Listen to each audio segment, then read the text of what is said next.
So what we wanted to do with this monument was actually show the Earth the way that we envisioned it for the story. It has a huge contrast between the planet crystalline that they come from. So as you can see, the Earth has come back to life. It's completely overgrown and taken over the city. The buildings have obviously fallen apart because it's been abandoned for a long time. There's a huge field over here with flowers. There's just a lot of bright, vibrant colors to kind of be completely different than that cold, kind of plain black and white place that they've come from.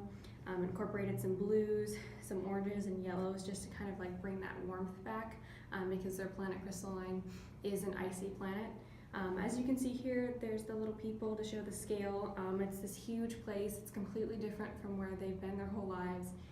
They have all these wide open spaces. They have all these lush and dense forests that you can see.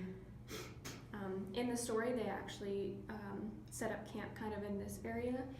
Is where they start to colonize and kind of start to live here again.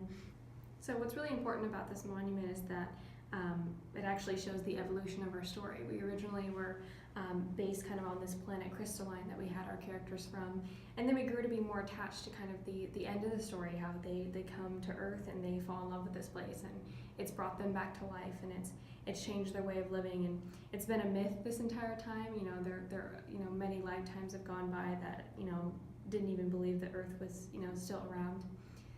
We took a lot of inspiration from around campus to kind of portray the overgrown Earth. Once our characters land, they start exploring. So we have that kind of industrial look. We have the vines kind of crawling up the side, or the bougainvilleas sort of engulfing the side of the building, and just kind of the way that the fence kind of gets taken over by these plants, and kind of that alien-esque kind of overgrown large plants that are just kind of taking over and sprawling all over the space.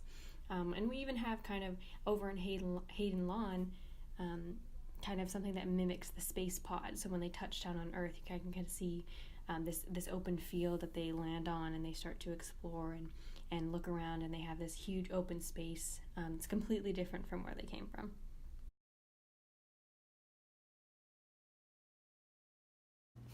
So for our character of Flint, one of the main antagonists in our production, I did his costume, a lot of simple lines, a lot of knit fabrics, just to emphasize the fact that he's very straight-laced, he's very logical about things. So you can see here a light gray knit cardigan with the knit being sort of methodical process. The next is a chambray shirt. Just sort of like timeless, like sort of like blend-in sort of fabric, and then below that a striped shirt. I kept all of the colors in this composition, gray, blues, because those are the colors that mostly go with our planet, being very calm, mellow, those sort of things. And then just a simple white denim pants and simple gray sneakers, going with the idea of a very an outfit that blends in with everything else and everything in the background.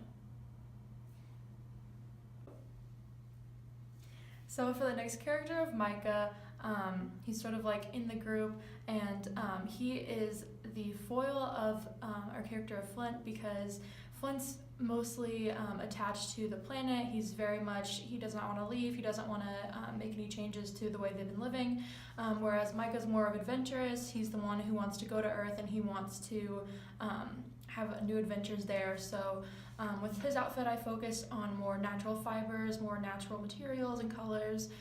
So I started off with just a green cotton shirt, maybe like heathered cotton, and like a dark green to revisit like nature and that sort of thing.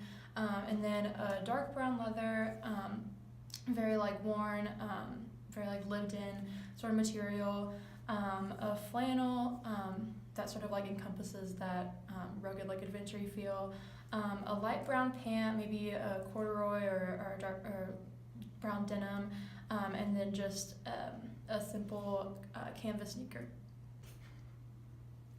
And so for our protagonist, Gemma, she's sort of a mixture of both Flint and Micah. She's very someone who tries to get both sides, and she tries to compromise with them.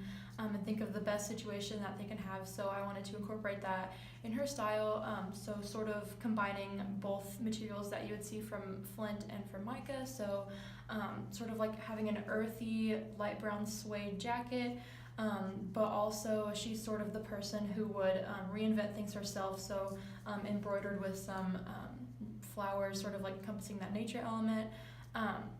But she also incorporates the aspects of Flint's methodical knit material with knit fingerless gloves. You have the light chambray backpack with the chambray material that Flint used, just simple denim jeans, and then back to Micah again with the canvas sneakers, but also still the dark chambray materials there.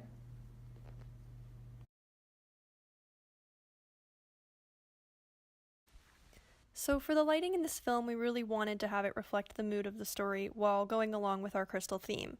We loved using cooler tones like blues and purples to achieve this. In our first scene, it starts on their snowy home planet, and we wanted the scene to feel very cold, so we used darker blues to give the audience that vibe. We then begin traveling in space in a ship that feels almost reminiscent of Star Trek: The Next Generation. The stark white lighting is much brighter than their home planet, and we wanted the audience to feel awake and excited to go on this adventure. Once they arrive on Earth, the lighting is warm and inviting, making it the clear choice over their frozen tundra planet that they just came from. We then move on to an emotionally darker scene, which we wanted to reflect by having the lighting be darker as well. In the following scenes, the crystals from their home planet are brought to Earth, which brings the cooler tones to mishmash with the warmer tones of Earth, creating very beautiful imagery.